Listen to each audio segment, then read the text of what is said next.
let's talk about Unacademy now.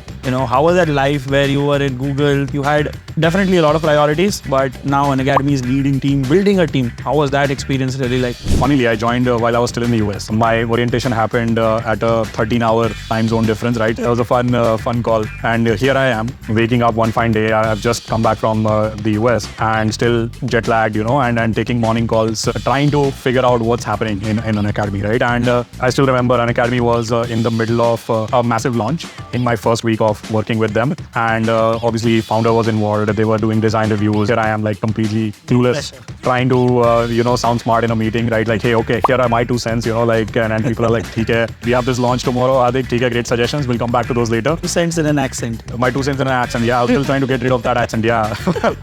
But it was a big culture shift. Unacademy, in many ways, is like this 100 miles an hour train that kind of stops for no one. Basically, there's no ramp up time, right? Like when you join an academy, like you just, which I still consider is the best way, honestly, to onboard. I mean, it's a little controversial, but I stand by that. People are just thrown into situations, right? Like, hey, look, here's the team setup, here's the project, here's what you're expected to do. You start. That's how I also started. That's how I also start any designer who joined my team.